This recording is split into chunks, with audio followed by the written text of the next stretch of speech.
या निसाअन नबिय्यि लस्तुन्ना कअहदिन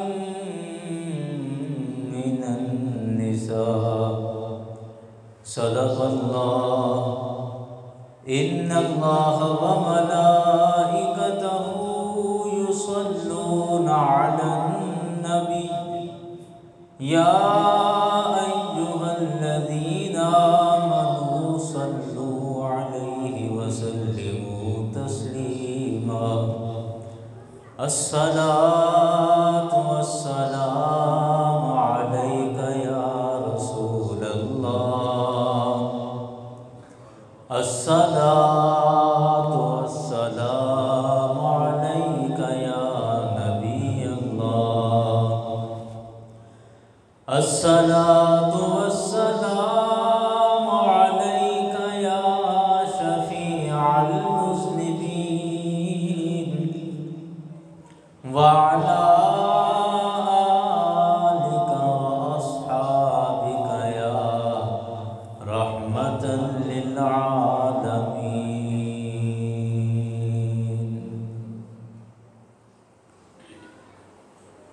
सीन सलामत, सीन सलामत दीन उन्हां दा जेड़े यार तो जान चा वार देनी।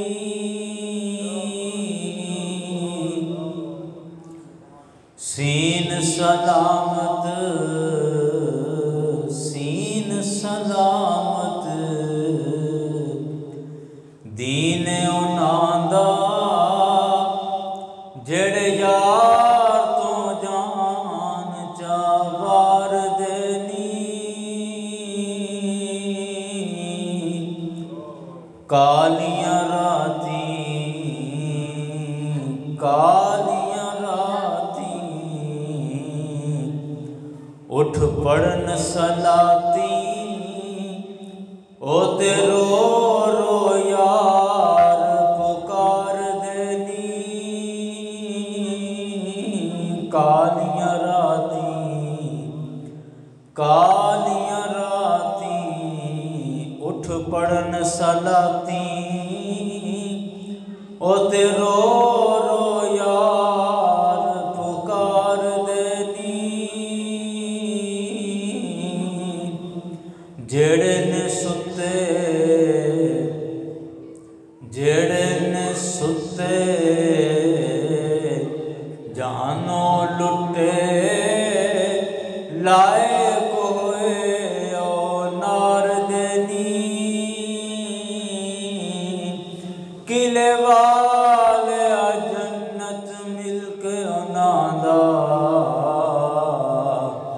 किले वाले जन्नत मिलके उन्हां दा आशिक जो सरकार देनी। किले वाले जन्नत मिलके उन्हां दा आशिक जो सरकार देनी।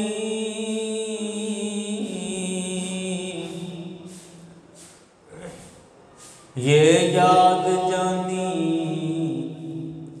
ये याद जानी तेरे कौल सच्चे, कौल याद रखी कौना वाले आवे। तेरी शान दा कोई ना नजर आया, सारा जग जहान में पालिया वे।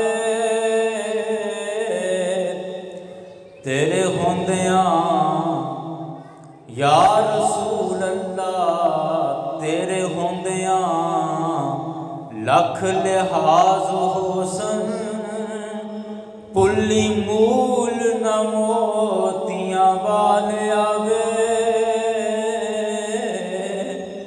तेरे होंदियां मेरे आका आका तेरे हुंदियां लख लिहाज होसन पुली मूल न मोतियां वाले आवे रे नित रफीक नवास तेरी करी करम खाजा किले वाले आवे। हमदो सना तो बाद यारान गिरामी सामिन हाज़रीन,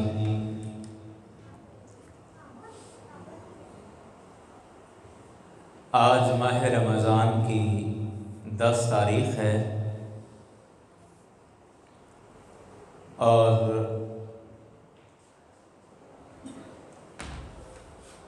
इस मुबारक महीने में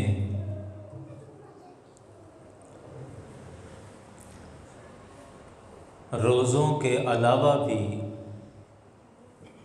बहुत सारे ऐसे कारनामे और तारीख़ इस्लाम के बड़े अहम वाक़यात मौजूद हैं जिनका ताल्लुक़ माह रमज़ान के साथ है। माह रमज़ान की 10 तारीख़ को, जो कि आज का दिन है, उम्मुल मोमिनीन सैयदा खदीजतुल कुबरा ताहिरा मुतहरा रज़ियल्लाहु अन्हा का यौम विसाल है। आज से 2 दिन पहले रमज़ान की 8 तारीख़ को फ़तह मक्का का बड़ा अजीम मौका था। मक्का शरीफ फ़तह हुआ था। और थोड़ा पीछे चले जाएं तो माह रमज़ान की 3 तारीख़ को यानी तीसरे रोज़े में सय्यदा खातून जन्नत सय्यदा फ़ातिमतुज़ ज़हरा रज़ियल्लाहु अन्हा आपका यौम विसाल है। इसी तरह अब 10 तारीख़ से आगे चले जाएं तो सय्यदा आयशा सिद्दीक़ा रज़ियल्लाहु अन्हा आपका विसाल भी माह रमज़ान में हुआ। ग़ज़वा बदर भी माह रमज़ान में हुआ। हज़रत मौला अलीउल मुर्तज़ा रज़ियल्लाहु अन्हु आपका विसाल भी माह रमज़ान में हुआ। फिर लैलतुल क़द्र भी माह रमज़ान में है। बहुत सारे और भी फ़ज़ाइल इस मुबारक महीने के साथ जुड़े हुए हैं। बहरकैफ़ हम आज हज़रत सय्यदा खदीजतुल कुबरा रज़ियल्लाहु अन्हा के हवाले से कुछ 2-4 बातें इंशाअल्लाह करेंगे। कुरान पाक से जो आयत करीमा तिलावत की है, अल्लाह रब्बुल इज़्ज़त ने इरशाद फरमाया, या निसा अन्नबी लस्तुन्ना का अहदिम मिनन निसा, कि ए नबी की बीवियों, लस्तुन्ना का अहदिम मिनन निसा, इस जहान में तुम जैसी कोई एक भी और बीवी नहीं है। यानी कायनात की सबसे इज़्ज़त और अज़मत वाली ख़वातीन तुम हो जो मेरे मुस्तफ़ा के मुबारक निकाह में आ गई हो। यारान गिरामी, इस कायनात में बड़ी नामवर, बड़ी नेक और बड़े तक़वे वाली ख़वातीन हुई हैं। बड़े बड़े नाम वाली ख़वातीन इस ज़माने में इस कायनात के अंदर आई हैं कि जिनका रब की बारगाह में बड़ा नाम, बड़ा मकाम और मर्तबा है। लेकिन कुरान पाक की इस आयत ने नबी अलैहिस्सलातु वस्सलाम की अज़वाज को, सरकार की बीवियों को वो मकाम और मर्तबा अता कर दिया है कि कायनात की और किसी भी खातून को वो मकाम हासिल नहीं है। यारान गिरामी, हज़रत सय्यदा खदीजतुल कुबरा रज़ियल्लाहु अन्हा सरकार अलैहिस्सलाम की सबसे पहली ज़ौजा हैं और इस्लाम की तारीख़ में सबसे पहले नबी मुकर्रम सल्लल्लाहु अलैहि वसल्लम पर ईमान लाने वाले भी सय्यदा खदीजतुल कुबरा है रज़ियल्लाहु अन्हा। और आपकी सरकार अलैहिस्सलाम से मोहब्बत, जान निसारी, आपका इसार, कुर्बानी, इस मकाम तक सरकार की और कोई भी ज़ौजा नहीं पहुंच सकी जो मकाम अल्लाह ने हज़रत खदीजतुल कुबरा रज़ियल्लाहु अन्हा को अता फ़रमाया। आप देखिए, मुझे हैरत है इस बात पर कि हम ख़ुद एक माशरे का हिस्सा हैं, हम भी साहिबाने अज़वाज हैं, घरों में रह रहे हैं, हम अपनी ज़िंदगी में अपनी माँ को भी देख रहे हैं, अपनी बीवियों को भी देख रहे हैं, अपने बच्चों को भी देख रहे हैं। उनकी खिदमत, फर्मा बरदारी या उनकी अपने शोहरों के साथ ताबेदारी वो भी हमारे सामने है। लेकिन कुर्बान जाएं सय्यदा खदीजतुल कुबरा रज़ियल्लाहु अन्हा की ज़ात पर कि आपने करीम आका की इस तरह मुआवनत की और मेरे हबीब को यूँ सपोर्ट किया, हौसला दिया कि मैं कहता हूँ क़यामत तक आने वाली औरतों के लिए आप बाइसे फ़ख्र बन गई हैं कि अब औरतें ख़ुद को कह सकती हैं कि हम उसी नस्ल में से हैं या उसी सिन्फ में से हैं कि जिस सिन्फ में अल्लाह ने हज़रत खदीजतुल कुबरा को पैदा किया है। जैसे हम मर्द कहते हैं ना कि जी हमारे अंदर इकबाल आया है, हमारे अंदर गालिब आया है, या हम मर्द हैं कि मर्दों में टीपू सुल्तान पैदा हुआ, फ़ख्र के साथ कहते हैं सलाहुद्दीन अय्यूबी पैदा हुआ।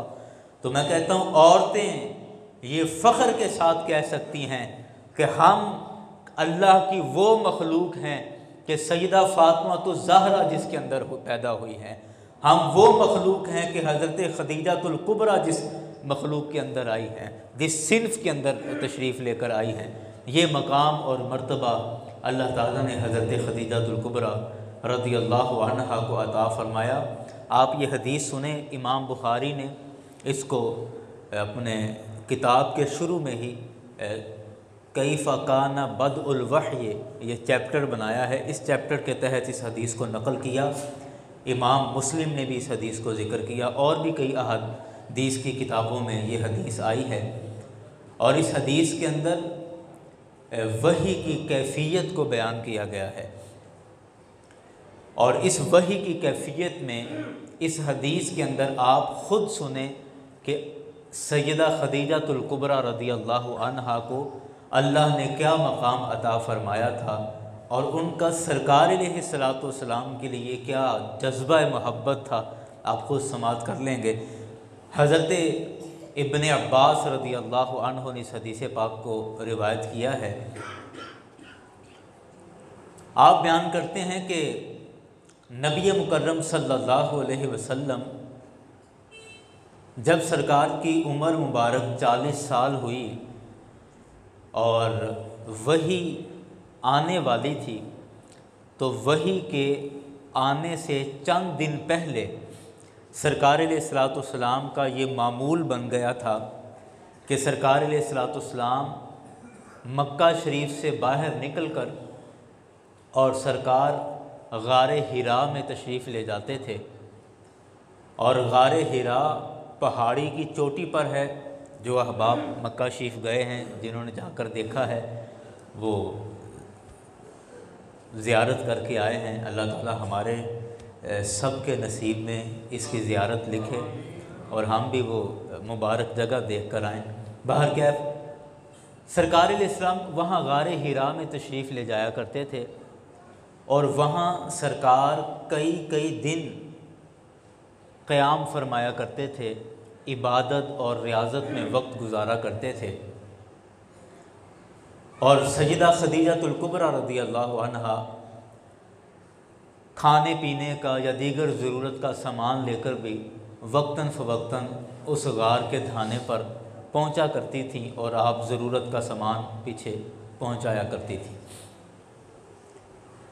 एक रात ऐसा हुआ कि जिस दिन इस वही का आगाज़ होना था कि हज़रत जिब्रील अमीन कुरान पाक की पहली आयतें लेकर सरकार की बारगाह में हाज़िर हुए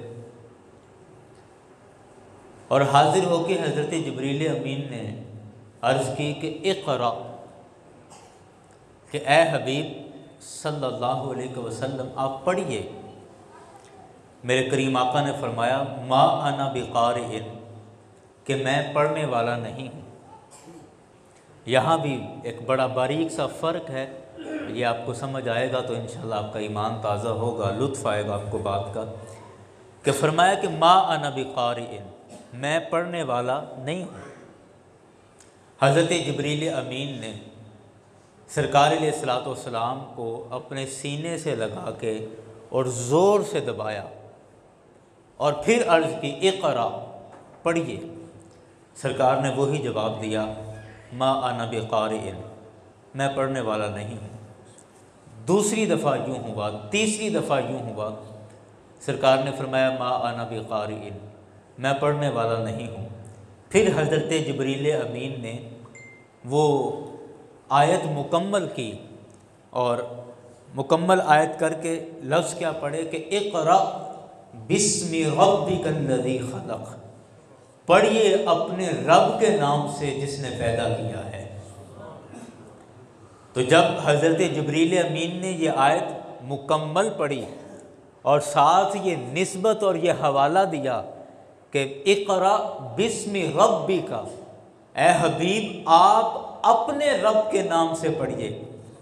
ये रब्बी का जो लफ्ज़ है ये भी बड़ा मोहब्बत वाला और बड़ा एक कैफ वाला लफ्ज़ है कि रब्बी का, ए हबीब आपका रब। हालांकि रब तो पूरी कायनात का रब है, रब तो पहाड़ों का भी रब है, जिन्नों का भी रब है, इंसानों का भी रब है, वो तो सब का रब है।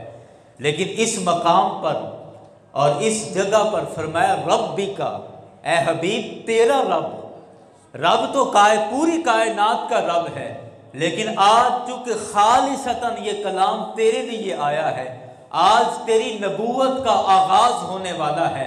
ए हबीब आज तू इलाने नबूवत फरमाने वाला है और कलाम इलाही का सिलसिला बाकायदगी से आज शुरू होने वाला है। इस मुबारक दिन में, इस मुबारक और खुशियों वाले दिन में आज रब अपने आप को तुम्हारे नाम की तरफ मंसूब करके पुकारता है और फरमाता है इक़रा बिस्मि रब्बिकल्लज़ी खलक़, ए हबीब आप अपने रब का नाम लेकर पढ़िए जिसने पैदा किया है। रब ताला ने गोया के फरमाया ए हबीब वैसे तो मैं रब हूँ, सबका रब हूँ, लेकिन यहाँ पर आज चूँकि आगाज़ है, आज वही इलाही का आगाज़ है और जो मज़ा आपका रब होने में है, कायनात में किसी का रब होने में वो मज़ा नहीं है। रब्बी का, ए हबीब आपके रब के नाम से। जब हज़रत जिब्रील अमीन ने यह आयत मुकम्मल की तो फिर मेरे करीम आका ने पढ़ा और फिर एक नहीं बल्कि 5 आयतें पढ़ दी। फरमाया इक़रा बिस्मि रब्बिकल्लज़ी खलक़, अल्लाह अकबर। और अगली 5 आयतें सरकार इस्लाम ने पढ़ दी। खैर ये सूरह अलग की पहली 5 आयतें थी जो सबसे पहली वही थी। ये वही मुकम्मल हुई, हज़रत जिब्रील अमीन चले गए, तशरीफ़ ले गए। तो अब ज़ाहिरी बात है कि कलाम इलाही है और ये वही कलाम है कि ख़ुद कुरान पाक में बयान किया कि लौ अनज़लना हाज़ल क़ुरआन अला जबलिन लरअयतहु ख़ाशिअम मुतसद्दिअम मिन ख़शियतिल्लाह, कि अगर हम इस कुरान को पहाड़ों पर नाजिल करते तो आप देखते कि इस कुरान की हैबत से, इस कुरान के रोब से पहाड़ भी रेज़ा रेज़ा होते चले जाते। मिन खशियतिल्लाह, खौफ इलाही से पहाड़ टुकड़े टुकड़े हो जाते। इस कदर हैबत और जलाल है इस कलाम के अंदर। तो वो कलाम के पहाड़ भी जिसको बर्दाश्त नहीं कर सकते, वो कलाम जब मेरे मुस्तफ़ा के क़ल्बे अनवर पर, मेरे मुस्तफ़ा के दिल मुबारक पर जब वो कलाम नाजिल हुआ तो यकीनन एक उसका असर तो था, एक उसकी कैफियत तो थी, और एक उसका रोब और हैबत तो यकीनन थी। ये तो सरकार का करम है कि कलाम इलाही को इतना ठंडा करके हमें दे दिया है कि आज हमारा छोटा सा बच्चा भी कुरान याद कर लेता है। अगर कुरान और ये कलाम इलाही अपनी असल तासीर में होता तो आज हमारी कहाँ ये मजाल थी कि हम कुरान का एक रुकू भी पढ़ सकते। ये तो सरकार का करम है कि उस कुरान को पहले अपने सीने में महफूज किया और फिर हमारी हैसियत के मुताबिक उस कुरान को बयान किया और वो हमारे तक पहुंचा दिया और उसकी तासीर को हमारी हैसियत के मुताबिक कर दिया है। बाहर क्या वही इलाही का वो रोब और वो हैबत नबी मुकर्रम सल्लल्लाहु अलैहि वसल्लम के ऊपर तारी है, और सरकार इसी कैफियत में गार से तशरीफ़ लाए और अपने घर तशरीफ़ ले आए। अपने घर सरकार जब तशरीफ़ लाए तो सरकार के जिस्म मुबारक पे एक कपकपी का आलम है, और सरकार घर आते ही सैयदा खदीजतुल कुबरा रज़ियल्लाहु अन्हा को फरमा रहे हैं कि ज़म्मिलूनी ज़म्मिलूनी, कि मुझे चादर ओढ़ा दो। ज़म्मिल चादर को भी कहते हैं, मोटे कंबल को भी कहते हैं। बाहर क्या है, मुझे कंबल ओढ़ा दो या मुझे गर्म चादर ओढ़ा दो। हज़रत खदीजतुल कुबरा रज़ियल्लाहु अन्हा जल्दी से आई, सरकार अलैहिस्सलाम पे गर्म चादर ओढ़ा दी, और जब सरकार थोड़ा इफ़ाक़ा महसूस किया तो मेरे करीम आका की बारगाह में अर्ज़ करती हैं। और यहाँ बड़ी लुत्फ़ की बात है कि अभी सरकार ने नबूवत का ऐलान नहीं फरमाया, अभी सिर्फ वही आई है, नबूवत का ऐलान अभी फरमाना है। तो मेरा ख़्याल है कि जब सरकार ने अपनी नबूवत का ऐलान नहीं फरमाया तो सैयदा खदीजतुल कुबरा रज़ियल्लाहु अन्हा ने या रसूल अल्लाह या हबीब अल्लाह तो नहीं कहा होगा।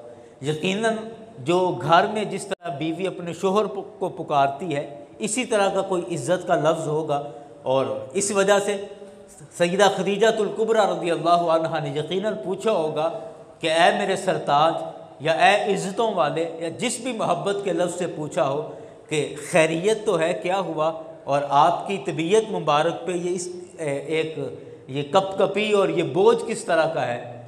तो सरकार अलैहिस्सलाम ने वो सारा वाक़या सुनाया और बताया कि इस तरह हुआ है और अल्लाह ने अपने कलाम का आगाज़ किया है और ये आयतें मुझ पर आई हैं।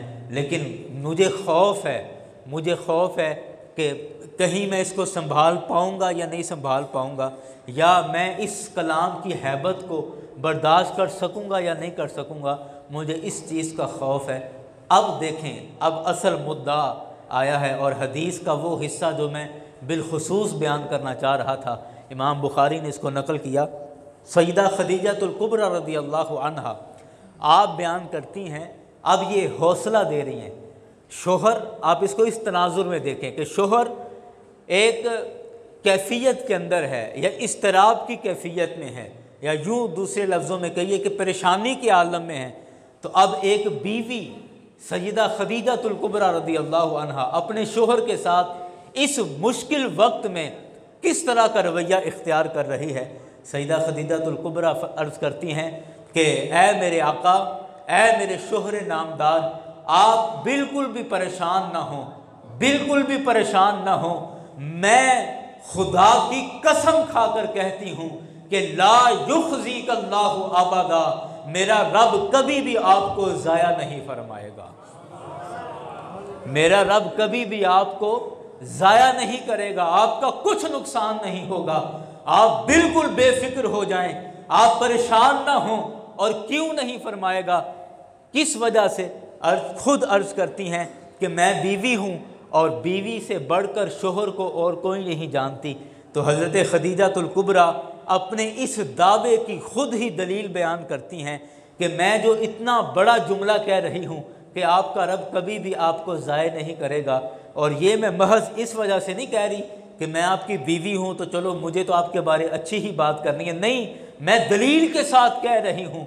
और वो किस वजह से कह रही हूँ कि आपका रब कभी भी आपको ज़ाय नहीं करेगा, वो इस वजह से कह रही हूँ कि आप या रसूल अल्लाह हमेशा यतीमों के सर पे अपना हाथ रखते हैं, आप रिश्तेदारों के साथ जोड़ कर रखते हैं, सिला रहमी करते हैं, इसलिए आपका रब कभी भी आपको ज़ाय नहीं करेगा।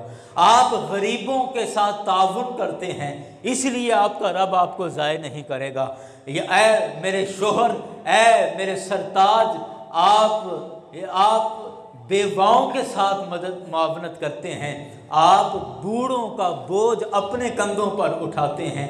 इन खसूसियात की वजह से मैं कह रही हूँ कि जो बंदा इस कदर लोगों के साथ अच्छा सलूक करता हो, गरीब के सर पे हाथ रखता हो, यतीम के साथ मुआवनत करता हो, बेवा के साथ उसकी मुआवनत करता हो, जो कमज़ोर का बोझ अपने कंधों पर उठाता हो, तो मैं कसम खाकर कहती हूँ कि मेरा रब कभी भी ऐसे आदमी को ज़ाया नहीं फरमाएगा। यारान गिरामी, जब हज़रत खदीजातुल कुबरा रज़ी अल्लाहु अन्हा ने ये बात इरशाद फरमाई तो मेरे करीम आका को ऐसा हौसला मिला, ऐसा हौसला मिला कि आपकी तबीयत हशाश बशाश हो गई और बिल्कुल आप कह लें फ्रेश हो गए। जो तबीयत मुबारका पर एक ग्रानी थी, जो एक बोझ था, वो बिल्कुल हल्का हो गया कि आज मेरी बीवी ने मुझे इस कदर हौसला दिया है। यारान गिरामी, सजदा खदीजातुल कुबरा रज़ी अल्लाहु अन्हा, मेरे मालिक ने, रब ने ऐसे ही इनको ये नहीं कहा कि आपके जैसी कायनात में और कोई औरतें नहीं हैं, ये मकाम ऐसे नहीं मिल गया, बल्कि आपकी कुर्बानियाँ देखिए, आपने साबित किया और मेरी उम्मत, मेरे हबीब अलैहिस्सलाम की उम्मत के अफराद और मेरे नबी की उम्मत की ख़वातीन को ये पैगाम दिया कि बीवी हो तो ऐसी हो और इन औसाफ की मालिका हो कि अगर उसका शोहर किसी मामले की वजह से परेशान है, किसी मामले की वजह से गमज़दा है, तो वो ताने देने वाली ना हो, वो मुसीबत पैदा करने वाली ना हो, बल्कि अपने शोहर को यूँ हौसला दे, यूँ उसकी हौसला अफजाई करे कि जिस कदर भी मुश्किल में हो, उसकी बातें सुनकर शोहर अपने आप को हशाश बशाश महसूस करे और उसके दिल पर जितना भी बोझ हो सारा हल्का होता चला जाए। ये सरकार की ज़ौजा ने ये कायनात की ख़वातीन को ये पैगाम अता कर दिया है। और फिर आप देखें, मेरे करीम आका सल्लल्लाहु अलैहि वसल्लम जिस कदर सजदा खदीजातुल कुबरा रज़ी अल्लाहु अन्हा से मोहब्बत करते थे, इतनी मोहब्बत और किसी भी ज़ौजा से नहीं करते थे। और ये एक मौके पर इसका इजहार ख़ुद नबी मुकर्रम सल्लल्लाहु अलैहि वसल्लम ने किया भी। सैयदा आयशा सिद्दीक़ा रज़ी अल्लाहु अन्हा उम्मुल मोमिनीन हैं, इस उम्मत की बहुत बड़ी मुहद्दिसा हैं। सरकार की हदीसें जितनी सैयदा आयशा सिद्दीक़ा रज़ी अल्लाहु अन्हा ने बयान की हैं, उम्मत तक पहुँचाई हैं, ये और किसी का भी हिस्सा नहीं था। और सहाबा किराम के अंदर सरकार अलैहिस्सलाम के बाद सहाबा किराम में अगर किसी मसले पर इख्तिलाफ हो जाता और बात किसी फ़ैसले तक ना पहुँचती, तो वो अपने मसले को सैयदा आयशा सिद्दीक़ा रज़ी अल्लाहु अन्हा की बारगाह में रखा करते थे। और बड़े बड़े किबार सहाबा किराम जिस मसले में उलझ जाया करते थे, सैयदा आयशा सिद्दीक़ा रज़ी अल्लाहु अन्हा उस मसले को हल फरमा दिया करती थी। इतना बड़ा मकाम और मर्तबा है, लेकिन उसके बावजूद आप इस हदीस को सुने। सैयदा आयशा सिद्दीक़ा रज़ी अल्लाहु अन्हा आप बयान करती हैं कि मैंने एक दफ़ा ऐसे ही लाड से सरकार अलैहिस्सलाम से पूछा, ऐसे बैठे थे, बातें हो रही थी, तो मैंने सरकार से पूछा कि या रसूलल्लाह सल्लल्लाहु अलैहि वसल्लम, आप इरशाद फरमाएं कि अपनी तमाम बीवियों में आप सबसे ज़्यादा किससे मोहब्बत करते हैं? सबसे ज़्यादा किससे मोहब्बत करते हैं।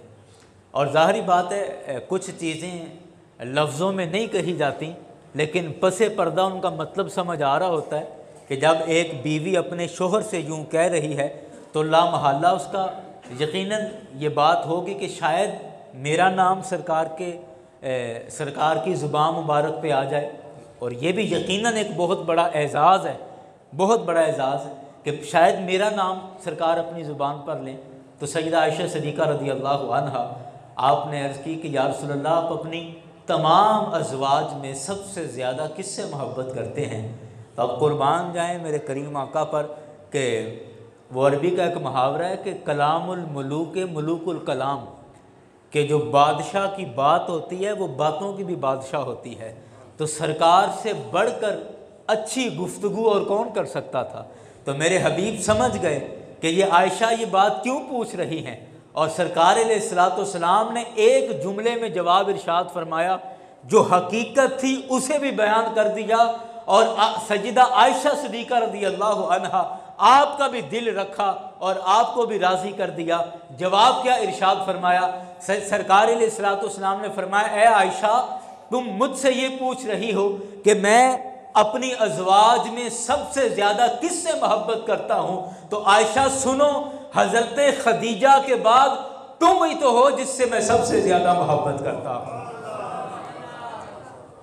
ए आयशा, हज़रत खदीजा के बाद तुम ही तो हो कि जिससे मैं सबसे ज़्यादा मोहब्बत करता हूँ। यारान गिरामी, और फिर मेरे करीम आका ने इस बात की दलील भी इरशाद फरमाई कि महज मैं ये बात ऐसे नहीं कह रहा। आए हाय हाय, कुर्बान जाएं सरकार की हक गोई पर। मेरे करीम आका ने फरमाया, मैं खदीजा से सबसे ज़्यादा मोहब्बत इस वजह से भी करता हूँ कि उस खातून ने, उस बीबी ने उस वक़्त मुझे माना जब सारी बरादरी मेरा इनकार कर रही थी।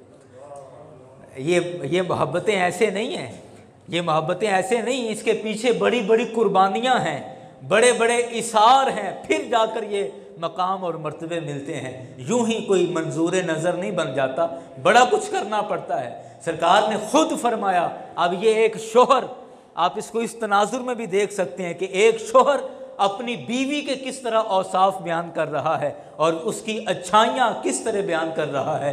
सरकार फरमाते हैं कि उस खातून ने, उस पाकीज़ा खातून ने उस मौके पर मुझे माना, मुझे तस्लीम किया, मेरा कलमा पढ़ा जब मेरी अपनी बरादरी मेरा इनकार कर रही थी। और फिर सरकार ने फरमाया, उस बीबी के माल ने उस वक़्त मेरी मुआवनत की कि जब बज़ाहिर मेरे पास माल नहीं था, यानी मैं माली तौर पर कमज़ोर था, और उस खातून के माल ने मेरी मदद की। और मुझे सारी बरादरी मेरी मुखालफत कर रही थी और उस खातून ने मेरी हिमायत की और सबसे पहले मेरा कलमा पढ़ा। और ला इलाहा इल्लल्लाह मुहम्मदुर रसूलुल्लाह की सदा सबसे पहले अगर किसी की ज़बान पर आई है तो हज़रत खदीजातुल कुबरा रज़ी अल्लाहु अन्हा की ज़बान पर आई है। और फिर सरकार ने तीसरी बात इरशाद फरमाई, मेरे आका ने फरमाया कि अल्लाह ने मुझे सारी औलाद भी हज़रत खदीजा के बतन से ही अता फरमाई है। सरकार अलैहिस्सलाम की सारी औलाद माँ सिवाय एक बेटे के, हज़रत इब्राहीम रज़ी अल्लाहु अन्हु सरकार के बेटे का नाम था। ये एक बेटा सरकार की एक लौंडी थी हज़रत सैयदा मारिया किब्तिया रज़ी अल्लाहु अन्हा, उनके बतन मुबारक से एक बेटा हुआ। इसके अलावा मेरे करीम आका की जितनी भी औलाद है, 4 बेटियां और तकरीबन कमोबेश 2 बेटे, ये सारी की सारी औलाद हज़रत खदीजातुल कुबरा रज़ी अल्लाहु अन्हा के बतन मुबारक से हुई। बाहर कैफियाला निगरामी, हमारा वक्त तकरीबन आखिरी मराहिल में है और यहाँ मैं एक बड़ी काबिल गौर बात अर्ज़ करना चाह रहा हूँ सरकार की अज़वाज के हवाले से। पिछले दिनों में मुझे किसी दोस्त ने एक वीडियो सेंड की और उसमें मुस्तशरीकीन एक फ़िरका है और बैठ जो जाओ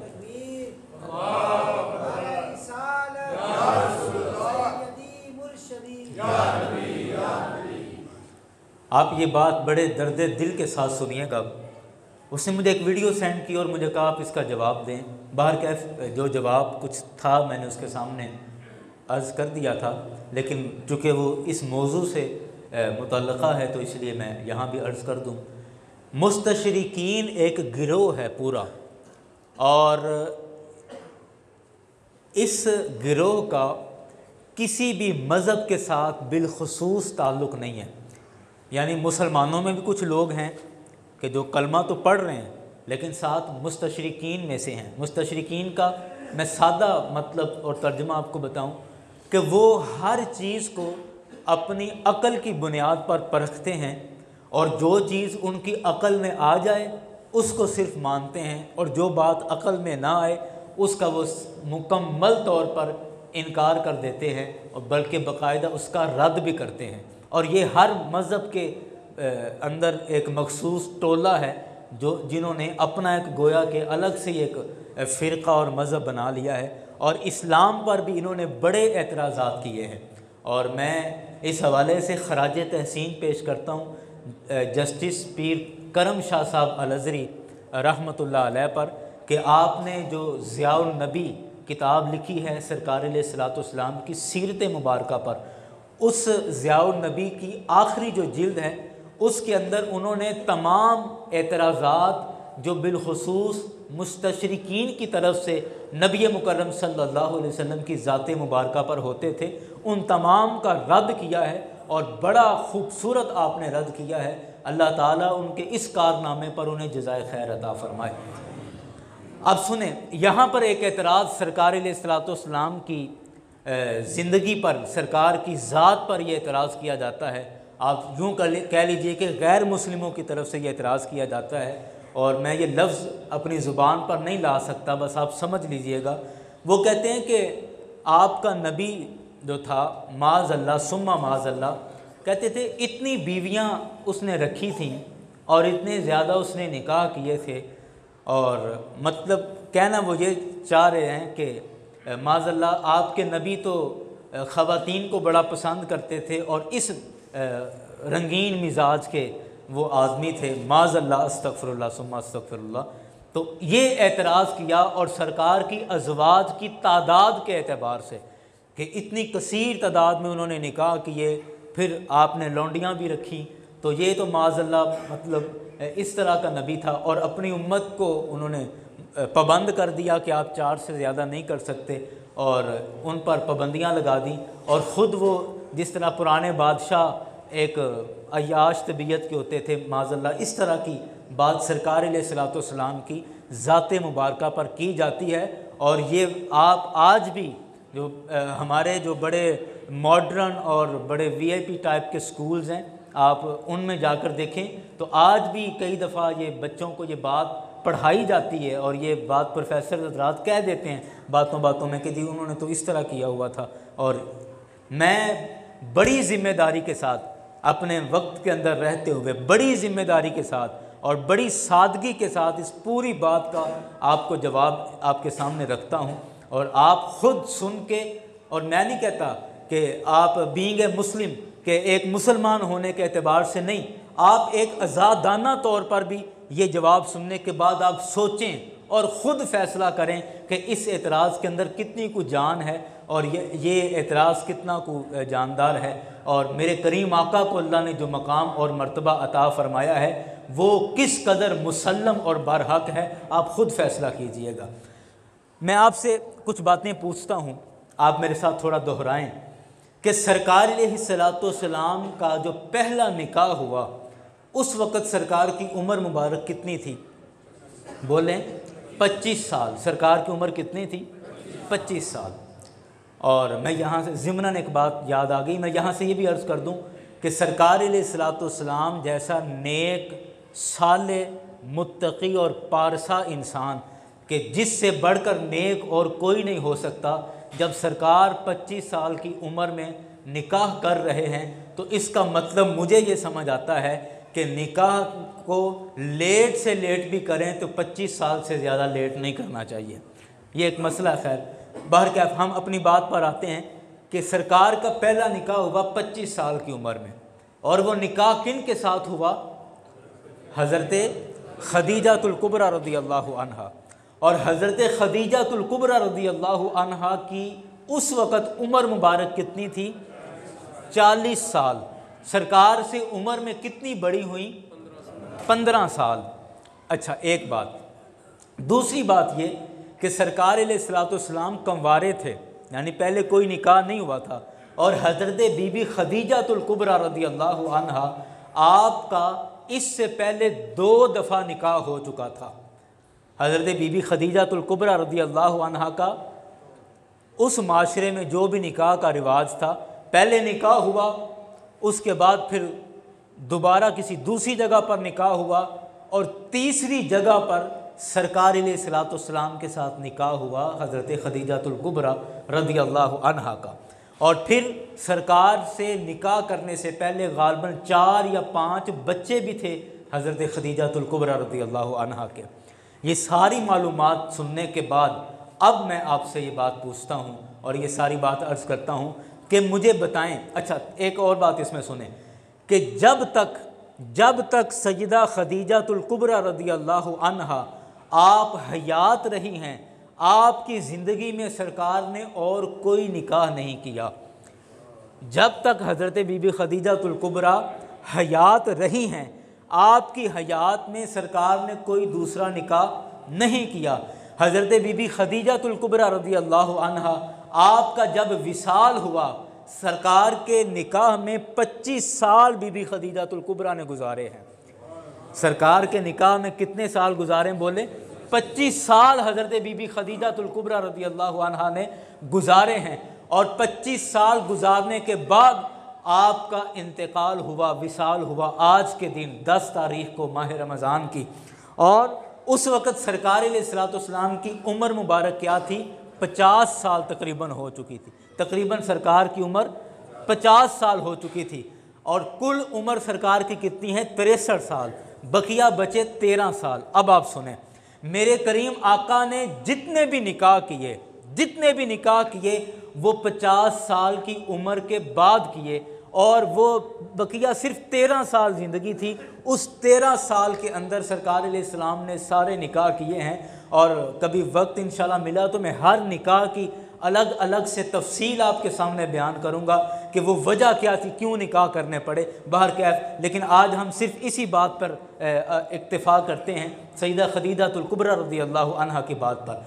अब आप खुद अंदाज़ा लगाएं कि अगर माज़अल्लाह ये बात सच समझी जाए, जो अंग्रेज़ों की तरफ से या मुस्तशरिकीन की तरफ से जो सरकार पर इल्ज़ाम लगाया गया कि माज़अल्लाह आपके नबी इस तरह के थे, माज़अल्लाह, अगर इस इल्ज़ाम को दुरुस्त समझा जाए और सही समझा जाए, तो मैं कहता हूँ, मुझे बताओ कि इंसान अपनी इस ख्वाहिश को उस वक़्त सबसे ज़्यादा पूरी करता है जब वो अपनी जवानी के उरूज पर होता है, जब जवानी के जोबन पर होता है। मेरे करीम आका सल्लल्लाहु अलैहि वसल्लम की उम्र मुबारक जब 25 साल थी, आप अपनी जवानी के उरूज पर थे, अपनी जवानी के जोबन पर थे।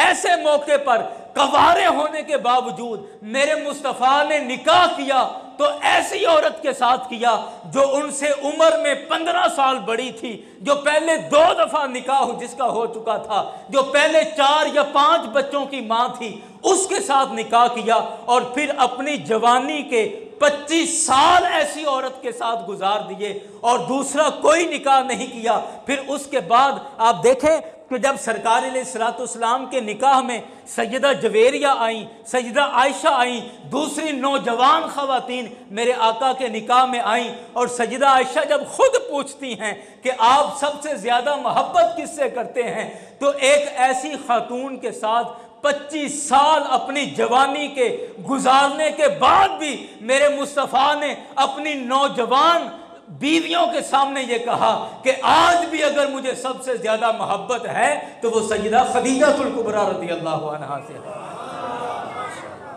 अब ये सारी तफसील के बाद आप मुझे बताएं कि इस एतराज़ में कितनी जान रह जाती है। यारान गिरामी, अगर तासुब की ऐनक उतार कर मेरे मुस्तफ़ा की सीरत को पढ़ा जाए, गैर जानिबदाराना तौर पर मेरे आका की सीरत को पढ़ा जाए, तो तो कोई भी इंसान हो, भले मुसलमान है या गैर मुस्लिम है, शर्त यह है कि तासुब ना हो उसके दिल के अंदर और न्यूट्रल होकर मेरे मुस्तफ़ा की सीरत को पढ़े। मैं रब्बे काबा की कसम खाकर कहता हूं कि कोई ऐसा इंसान नहीं है, ना मुस्तफ़ा की हयात के अंदर, ना मेरे मुस्तफ़ा की इस जिंदगी के अंदर, जो अल्लाह ने कब्र अनवर की अता फरमाई है, यानी ज़ाहरी हयात में भी और इस बातनी हयात में भी तारीख गवाह है कि जिसने भी मेरे मुस्तफ़ा को जानने की कोशिश की है, उसी ने मेरे मुस्तफ़ा की गुलामी इख्तियार कर ली है। जो मुस्तफ़ा को थोड़ा सा भी जान गया, उसने सारी जिंदगी कभी भी मुस्तफ़ा की मुखालफत नहीं की, बल्कि मुस्तफ़ा की गुलामी की है। शर्त यह है कि तासुब ना हो। सरकार की हयात तय्यबा में भी यही था कि जिसने एक दफ़ा मेरे करीम आका को देख लिया तो ये अरब के लोग, ये मक्के के चौधरी क्यों रोकते थे नए आने वाले मेहमानों को? कहते थे ठीक है बच्चे, आप आ गए हो, हमारे मेहमान हो, मक्के में रहो, लेकिन मोहम्मद बिन अब्दुल्ला से ना मिलना, वो ऐसा जादूगर है कि जो उसे देखता है वो उसी का होकर रह जाता है। यारान ग्रामी, सरकार की हयात तय्यबा में जिस तरह जिसने एक दफ़ा सरकार को देख लिया, मोहब्बत के साथ, अकीदत के साथ, बग़ैर तासुब के, वो मुस्तफ़ा का होए बिना नहीं रह सका। और यही सरकार का वसफ़ और यही सरकार की खसूसियत आज भी कायम है, आज भी कायम है। आज भी अगर कोई गैर जानिबदाराना तौर पर मेरे मुस्तफ़ा की सीरत को पढ़ता है तो वो सरकार से मोहब्बत किए बिना नहीं रह सकता। वो लामहल्ला वो सरकार की मोहब्बत में गिरफ़्तार हो जाता है, मेरे मुस्तफ़ा की जुल्फ़ों का असीर हो जाता है, जो मेरे मुस्तफ़ा को एक दफ़ा सुन लेता है या पढ़ लेता है। तो यारान गिरामी, मैं आप अहबाब से आखिरी जुमले अर्ज़ कर रहा हूँ, आप अहबाब से बड़ी दर्दमंदी के साथ और बड़े दर्द दिल के साथ मैं ये आपके सामने हाथ जोड़कर खुदारा ये मैं अर्ज़ कर रहा हूँ कि हम उम्मती हैं, वो हमारे नबी हैं, और हमें अगर अपने नबी के बारे में पता ना हो तो फिर हमने किसकी मालूमात रखनी है। खुदा के लिए अपने नबी की सीरत को पढ़ा करें। यकीन करें, अगर हम सरकार की ज़िंदगी पढ़नी शुरू कर दें, सरकार की सीरत को पढ़ना शुरू कर दें, तो आज छोटी छोटी बातें जिन पर हम परेशान हो जाते हैं कि जी इसका क्या मतलब है, इसका क्या मतलब है, ये क्यों कह दिया, ये क्यों कह दिया, इन ऐसी बातों के जवाब हम खुद देने लग जाएंगे अगर हमें खुद सरकार की सीरत जो है, सरकार की ज़िंदगी का पता चल जाए। मैं हाथ जोड़ के आपके सामने अर्ज़ करता हूँ, आप में आज 90-95% लोग हैं जो उर्दू पढ़ सकते हैं। उर्दू में सरकार की सीरत की बेहतरीन किताबें मौजूद हैं। सरकार की ज़िंदगी को पढ़ा करें ताकि ग़ुलामों को पता हो कि हमारा आका कौन है, हमारा मालिक कौन है। इसलिए सरकार की ज़िंदगी का मुताला करें। और मैं आखिर में ये जुमला, ये एक ऐलान है, तकरीर मेरी ख़त्म हो चुकी, कि एक ऐलान आप समाअत फरमाएं। पिछली तकरीर में, पिछले जुम्मे में मैंने अर्ज़ किया था कि 1-2 खुशखबरियाँ हैं और मैं वो क़बल अज़ वक्त नहीं सुनाऊँगा। इंशाल्लाह एक आज जुम्मे में आपको सुनाता हूँ, एक अगले जुम्मे में इंशाल्लाह अर्ज़ कर दूँगा। आज के लिए ये है कि इंशाल्लाह अपनी मस्जिद में हज़रत बाबा फ़तेह शाह रहमतुल्लाह अलैह में लैलतुल क़द्र के हवाले से रमज़ान शरीफ के आखिरी अशरे में लैलतुल क़द्र के हवाले से लैलतुल क़द्र की तलाश के लिए इंशाल्लाह रमज़ान के आखिरी अशरे में जितनी भी ताक रातें हैं, 21वीं रात है, 23वीं है, 25वीं है, 27वीं है, जितनी भी ताक रातें हैं इंशाल्लाह वो पूरी रात जागने का इंशाल्लाह मस्जिद में इंतज़ाम किया जाएगा, जिसमें मुख्तलिफ़ अच्छे कुरान पाक पढ़ने वाले कारी हज़रात तशरीफ़ लाएँगे। वो कुरान पाक मुख्तलिफ़ लहजों में इंशाल्लाह पढ़ेंगे और हमें कुरान का भी एक अच्छा ज़ायक़ा मिलेगा इंशाल्लाह।